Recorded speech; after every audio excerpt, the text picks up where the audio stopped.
If you ever work night shift in an old American theater, never look at the right side balcony after midnight. No matter how empty the hall is, someone will always be sitting in seat B14, smiling at you like they have been waiting.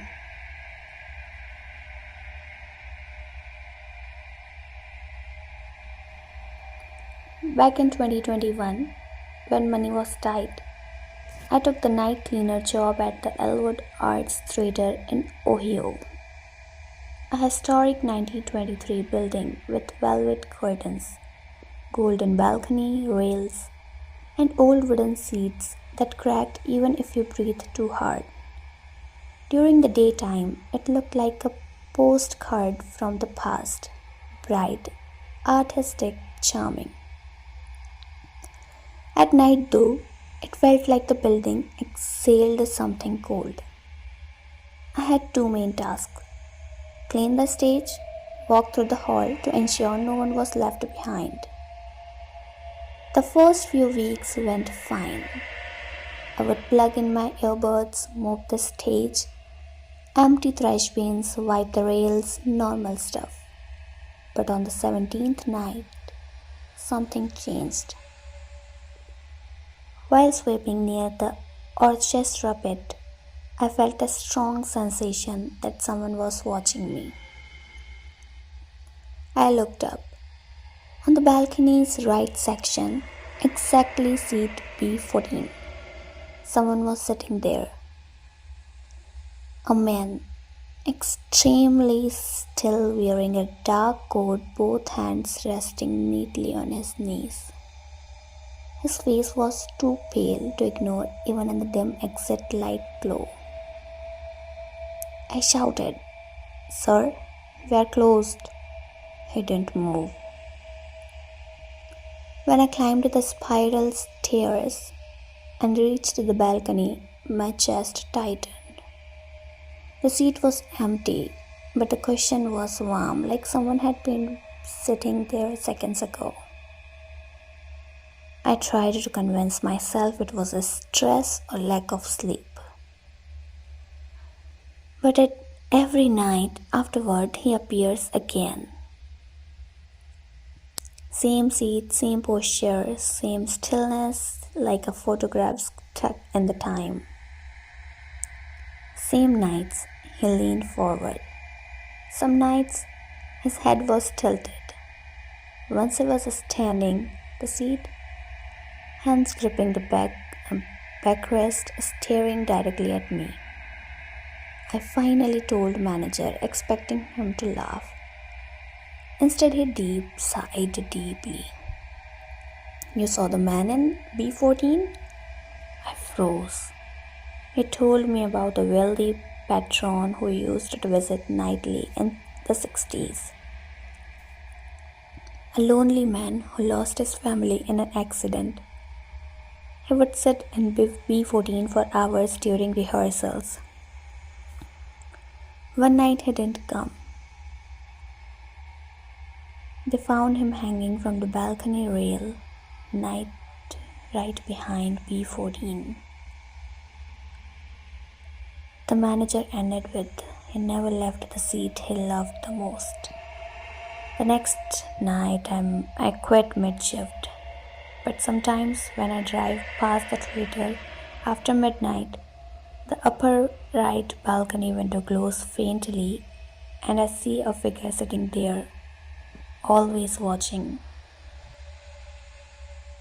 In 2019, I was acting in a small production at a Wichita, Kansas community theater.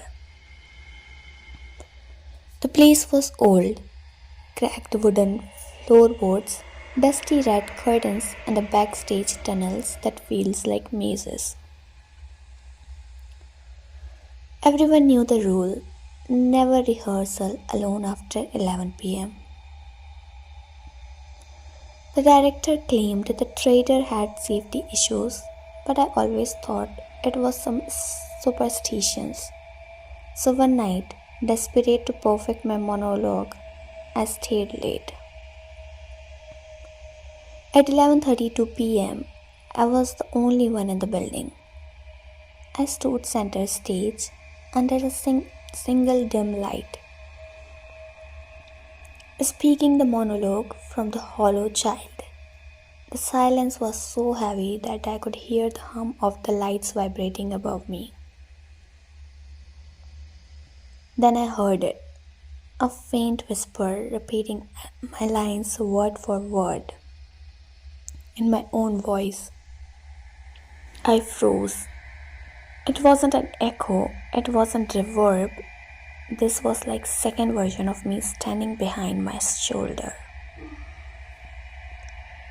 I turned. No one. I continued rehearsing, trying to convince myself it was acoustics. But on the fourth line, the whisper started again, louder this time, perfectly mimicking my tone, my breathing pattern, every word. Then it began to speak before I did, completing my lines earlier, as if it already knew the script. The curtains behind me rippled. Something brushed against my back lightly, almost teasingly. My heart dropped when the whisper moved to my right side, then my left, then directly behind me. It circled me like someone was pacing on stage. Then I saw it. One of the shiny hardwood floor next to my feet was a second shadow, not mine. It was taller, thinner, and the head was unnaturally elongated, like someone had stretched a person vertically until their proportions were wrong. When I stepped back, the shadow didn't. It just stood there waiting. I ran off the stage, nearby tripping as I sprinted to the exit. The next morning, I told my director everything. He didn't look shocked. He only said, "Whatever you heard, performers call it the echo. It copies anyone who rehearsals after midnight. It likes voices." I dropped out of the play. Rumor says the echo still repeats the line late at night, even when the theater is empty.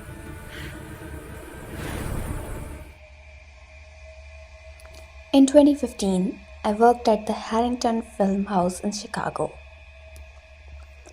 a small independent theater that still smells like popcorn and old cigarette smoke. The employees whispered about the booth on the upper level, a small glass windowed room once used for projection. It was locked permanently due to a tragic accident. Back in 1972, a film rig collapsed on the booth operator, crushing him instantly. They said he died right under the window he always leaned against. The manager always says, "If you hear footsteps above the audience, ignore them." I thought it was a joke until one Friday night. A late showing ended at 2:40 a.m. While I was sweeping the hall, I heard slow, heavy footsteps, overheard pacing back and forth. Then came a rhythmic metallic sound. Click, click, click, click. Like someone threading old film reels into a projector. My first thought, impossible. The booth was sealed. The theater had fully shifted to a digital years ago. Curiosity got the better of me. I climbed the narrow stairwell to upper deck.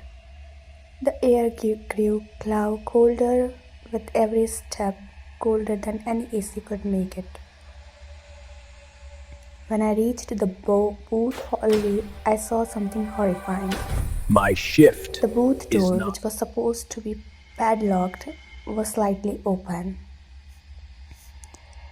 Inside, film strips were unwinding from a rusted projector sliding across the floor like long black ribbons. Something invisible was pulling them through the wheels, turning them, feeding them, but there was no one there. When the temperature dropped so fast, my breath fogged. I stepped closer, and that's when I noticed the handprint forming on the dusty window.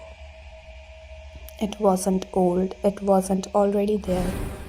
It pressed into the dust in real time, all 5 fingers slowly sinking in it, like an unseen hand was leaning forward to look through the glass. I ran down the stairs so fast I nearly fell. The next morning, the manager didn't even let me finish explaining. He just nodded. He starts his shift every night at 3:17 a.m. No one can stop him. I quit 2 days later. But the staff says that if you stand in the auditorium in complete silence, something you hear the faint sounds of filming spinning from above. Even though that booth hasn't been open in 50 years.